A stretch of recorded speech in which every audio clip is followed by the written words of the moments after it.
Hello there, this is the Old Gaming Geezer, and today I would like to talk a little bit about shuttles, specifically the STS configuration used by NASA and the Energia system used by the Soviet Space Agency.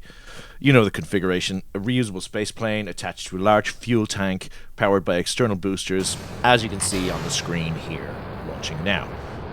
Uh, it's a terrible system. The cost to get a payload into orbit is much higher than a conventional rocket, and the payload is restricted to what you can fit in the cargo bay of the orbiter, and it's all extremely overly complex. All in all, it's a bad, wasteful system. But I love them. I've been messing around with building them since I started playing KSP, and I have even succeeded on occasion. And you can see on screen now, it was my first one since my ill-fated shuttle from my old indeterminate stuff videos from last year. This one is much improved, however. For example, I don't actually touch the controls after launch until booster separation. The whole thing is balanced so that it slowly tips over. Okay, it's not the prettiest shuttle. Those wings need a bit of TLC, and there's some annoying clipping, but I'm working on it. And there go the boosters. After booster separation, it flies very well into orbit, although the engines do struggle a bit with that huge tank. The tank could be smaller, but I need the fuel to drain from the center tank, hence there are 3 of those big tanks. I may replace the 2 on the ends with the next size down. This is actually my 3rd flight with this shuttle. The first 2 were test flights, which led to some minor design adjustments, and at least one moment of, oh god, we're all going to die. But we won't dwell on the thousands of Kerbals who lost their lives in the development of this shuttle. No. All in all, you can see here the launch is a little sloppy, in fairness. But flying a spaceship with an off-center mass is not fracking easy. I eventually got it into 100 by 100 kilometer orbit-ish. And that's really good enough for this test. This test has a purpose. It's a payload test. And from time immemorial in KSP, there has been one way and one way only to really test the capability of your launcher. To launch a full orange fuel tank into orbit, and by Jebediah, I've done it. Not only that, but I've also gotten a large monopropellant tank and 2 senior docking ports up there too. Of course, Valentina Kerman has to get out of the ship and check the payload. This wouldn't be a test if checks weren't made. She needs to fly down past the payload, inspecting everything and anything in case there are problems. And of course, like a little minx, she also poses for some saucy photos outside the porthole of the ship for the boys back home.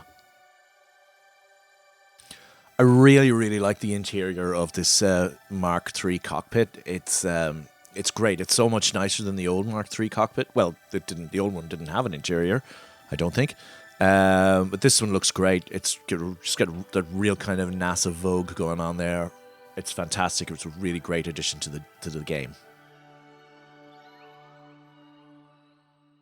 So once Valentina's finished messing around, we can get on with our mission. And our mission is to deploy this large fuel tank. And to do so, we simply undock, and using the RCS thrusters, we thrust the shuttle away from the tank. We're going to leave it in orbit. It has no probe core or anything like that, so I have no control over it. So I think KSP is going to class it as debris for now. But it's there, and I may use it in the future. We'll see. So anyway, with the mission accomplished, it's time to head home. Here's where my knowledge really starts to let me down. I don't know where you're supposed to do your deorbit burn to get a spaceplane into a position where it can land back at the Kerbal Space Center. I just don't know. I have an idea, so I set my periaps at about 35 kilometers over the ocean to the east of the KSC, hoping that that's the right place. And now, it's the long wait as we slowly descend towards the atmosphere. The wait is so long because we have to come in at a very shallow angle. If this spaceplane hits the atmosphere too steeply, the flash heating will destroy the ship, so the longer we spend slowing down in the upper atmosphere, where the air friction is less dangerous, the better. Of course, when we reach the thicker air, the flash heating comes on strong, and the ship starts to heat up at a terrifying rate. Those heat gauges are getting very high, very fast, and I was truly worried that this would be the end. But as we spotted the home continent over the horizon, and we were still alive, I began to get a little bit more optimistic. As I said earlier, this landing on target at the KSC is not really my strong suit. My first flight with this shuttle ended up with me having to ditch it in the water, and the second flight, I landed safely in the desert on the other side of Kerbal. This time I really tried to get it down on the runway, and in fairness, I got close. I ended up coming in a little too early, and I know now that I will land on the wrong side of the mountains, opposite the KSC. But that's way better than having to go in the drink, right? This shuttle has the flight characteristics of a particularly unaerodynamic brick, so it falls out of the sky pretty fast. But it is well balanced, so I know that it's not going to flip out. It's going to be okay. We're going to touch down. We're going to get on the ground safely.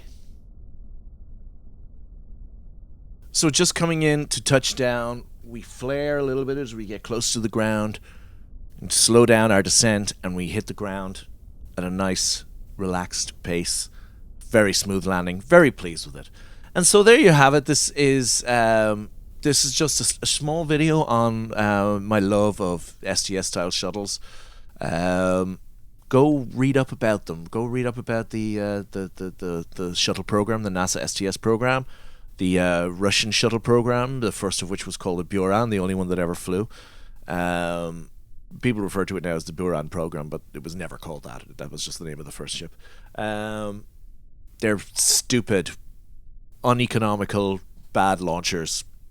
Love them. I love them. They're great. This is the Old Gaming Geezer signing off. Good night. Farewell. Auf Wiedersehen. Adieu.